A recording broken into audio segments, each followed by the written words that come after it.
In this example, we're going to learn more about greatest common factors and least common multiples. We saw the idea in the last video where we could just find factors and see what they have in common, or we can list multiples and find the smallest multiple between two numbers. But here, sometimes when the numbers are bigger, it can be a little bit more complicated, so we're going to find a more straightforward algorithmic way to determine these numbers. So if the numbers are small, or if you could think of the greatest common factor or common multiple and least common multiple, that's absolutely fine. You don't need to use this method, but we're going to learn this new method just so we can learn a way to do this in general. So let's read the directions. Find the prime factorizations using factor trees for the following pairs of numbers. Create the corresponding Venn diagram. We're going to learn what that is, and use the diagram to find the GCF and the LCM. Okay, so let's learn this process. So first, it says to make the factor trees. So I'm going to make the factor tree for 6. Well, 6 is 2 times 3, and both 2 and 3 are prime. So that's the factor tree and the prime factorization of 6. Now for 8, 8 is divisible by 2, so it's 2 times 4. 2 is prime, but 4 is not, so I'm going to factor it further. And 4 is 2 times 2. So the prime factorization of 8 is 2 times 2 times 2, or we could write 3 factors of 2, or 2 to the third power. Now let's see what a Venn diagram is and how we're going to represent this in a Venn diagram. So I'm going to make 2 different colored circles. Make a green circle. How about a blue circle?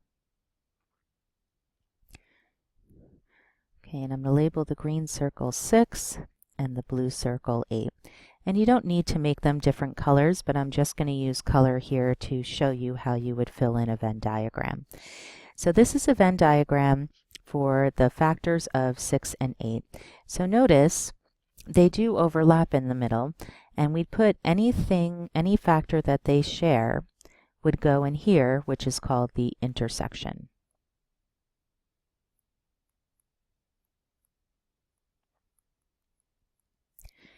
So right in here is the intersection of the factors of 6 and 8.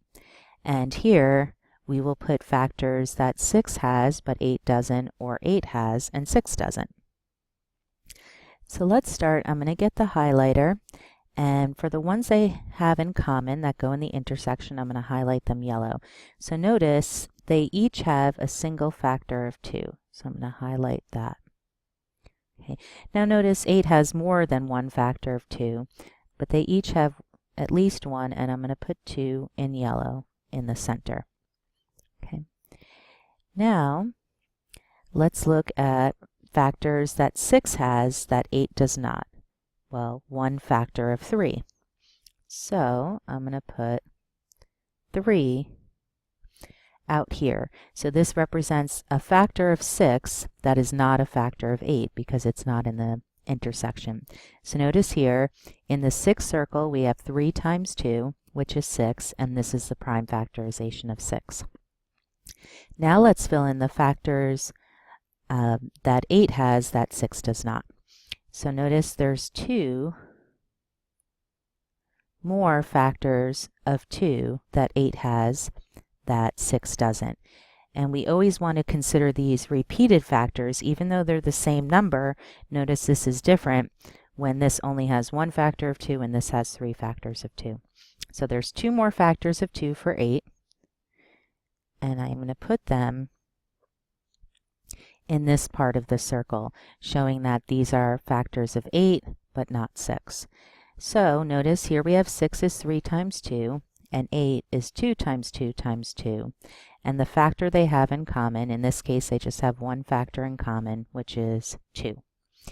So the factor they have in common, we'll think of greatest common factor. Their common factor is 2. So that's actually going to be their greatest common factor. Okay, and if there were more numbers that they had in common, and we'll see examples like that later, then we would multiply all the numbers in the intersection to get the greatest common factor. Now let's think about the least common multiple. Okay. Now there's a straightforward way to read the least common multiple from this diagram. So let's just find the least common multiple and then we'll talk about why this works. You're basically just going to multiply every number you see here. So 3 times 2 times 2 times 2. So 3 times 2 times 2 times 2. Now notice this is going to be a multiple of 6 because the 3 times 2 equals 6. So when we multiply this out, this will be 4 times 6, which is 24. It's also going to be a multiple of 8 because here we have 2 times 2 times 2, which is 8. So notice every factor here is completely necessary to get 6 times 8 without using any other factors. So notice if we just multiplied these across, we'd have an extra factor of 2 that wouldn't be necessary because we have enough 2's in here to multiply to get a multiple of 8, 8 times 3, and we have a factor of 2 and 3 to get a multiple of 6. So multiplying this out would give us 24, and that's the least common multiple. So a nice pattern that I want you to notice is, well, 6 times 8 is a common multiple of 6 and 8.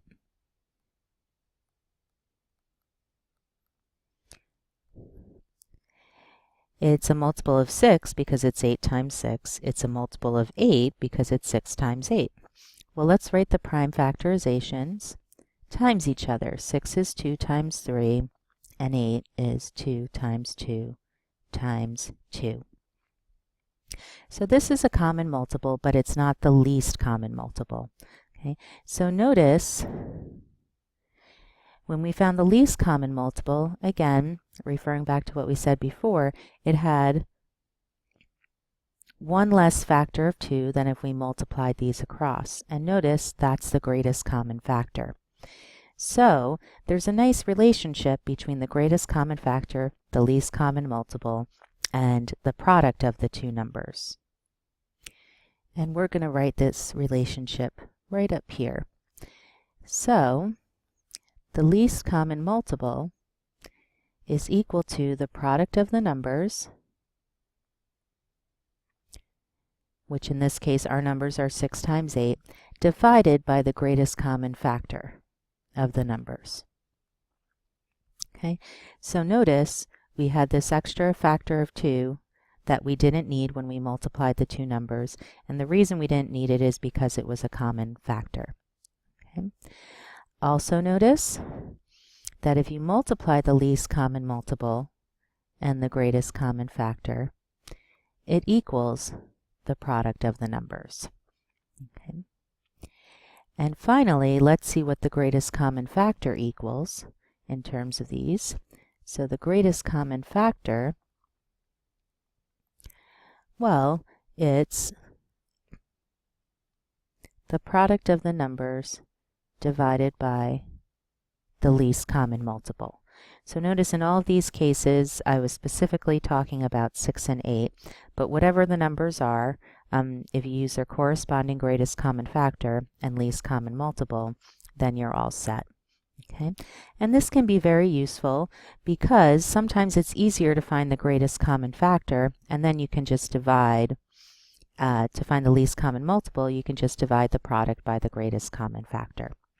Okay, so let's look at some more examples. Let's use a Venn diagram and factor trees to find the greatest common factor and least common multiple of 8 and 24. So 8 is 2 times 4, and 4 is 2 times 2. So we have 2 times 2 times 2 for 8. Now for 24, I'm going to do 2 times 12, 12 is 3 times 4, and 4 is 2 times 2. Now these are all primes, and I might do this a little bit more quickly than you. I've had some practice, and remember, no matter what factors you choose, in the end you'll end up with the same prime factorization. 3 factors of 2 and 1 factor of 3. Now let's make our Venn diagram. I'm going to make that down here.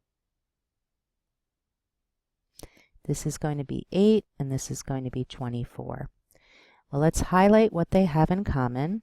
Well, they have 1, 2, 3 factors of 2 in common.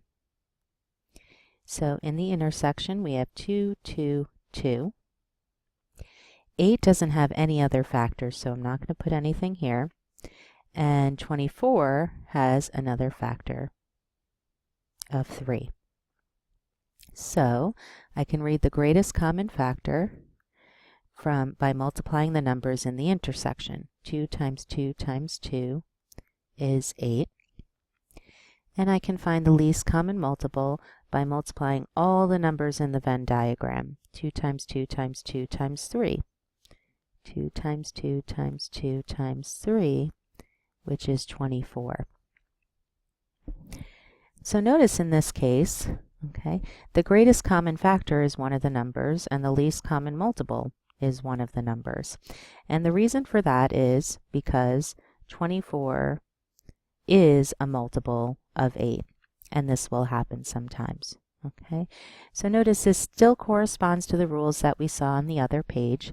We saw that the product of the two numbers, so the LCM, is equal to the product of the two numbers divided by the greatest common factor. Well, 8 times 24 divided by 8, you could check this on your calculator, is 24. We saw the greatest common factor is the product of the numbers divided by the least common multiple. And if you check this on your calculator, you can verify that this is 8. So these rules do in fact check. Let's do the last one, 15 and 21. So 15 is 3 times 5, and 21 is 3 times 7. Now let's make their Venn diagram. The factor they have in common is 1 factor of 3, so that's going to go in the center.